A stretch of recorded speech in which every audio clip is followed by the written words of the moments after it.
It's really hard to describe this event for people who don't know about it.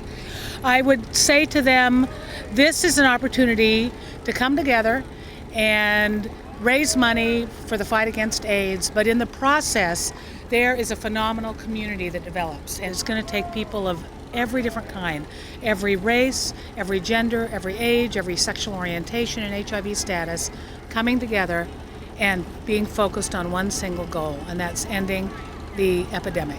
Well, we leave San Francisco, about 2,500 riders, about 650 roadies who are the support team. So you basically have about 3,100 people going down the coast day by day, camping every night. This is not a luxury accommodation. Camping at night and riding sometimes over 100 miles a day on your bicycle.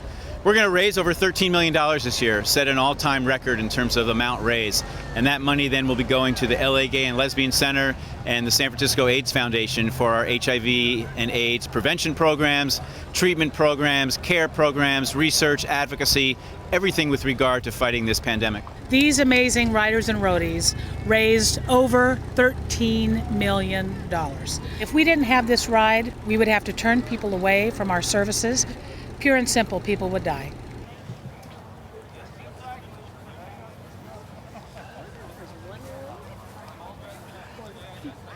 Sleeping in a tent. I think this is the first time I've spent 6 nights in a tent since Boy Scouts, back when I was a teenager.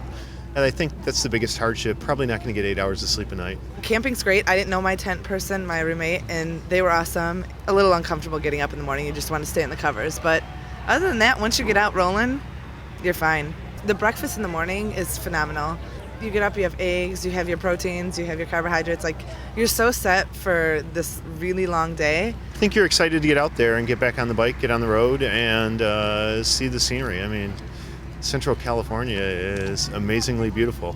Never been here before and absolutely loving that.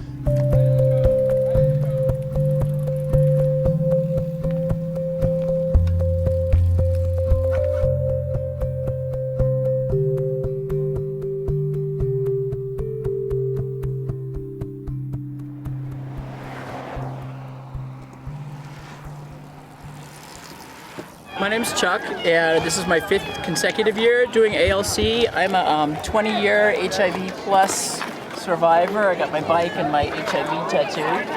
I've been positive 20 years. I feel very, very, very lucky to be healthy, and I'm riding for my friends who can't.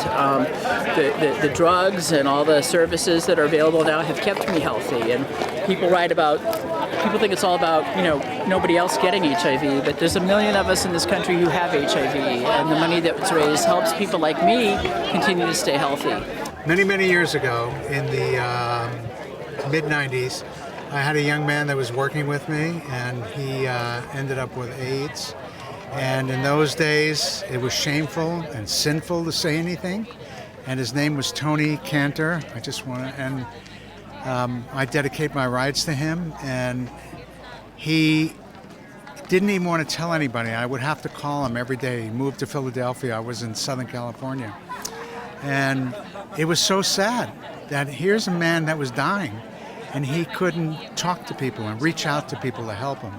And I dedicate this ride to Tony every year. So God bless you, Tony. Nice job. Want me to do what? You be the photographer? That's easy. That's easy. Yeah. Are you a photographer? You get a badge for that. Okay, I'll be a bike handler. I'll take a couple. Woo! That was good. 1, 2, 3. That's good. That's good. You look great. Monkey smile.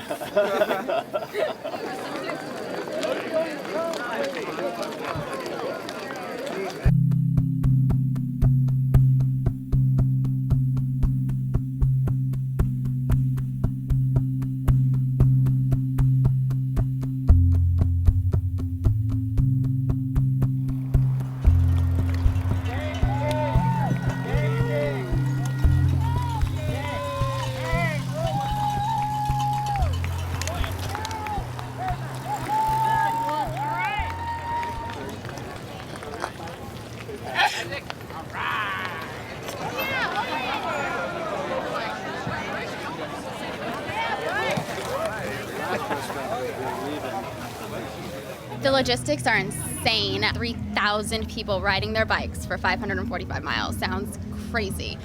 It works like clockwork. You work hard, you work long. I mean, day one, we woke up at 2 a.m. was when our day started, and we went to bed at 11 p.m. I had my doubts about the cohesiveness. Bunch of gay boys, bunch of bossy lesbians, but you know what? This is a team, and everything that I've ever done pales in comparison to getting AIDS LifeCycle done.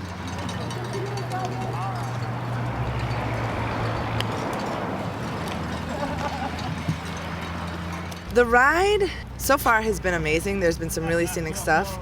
I definitely say the hills are challenging, but you get to the top and you feel like, holy shit, I just did that. Like, it feels good. Feeling a little bit sore.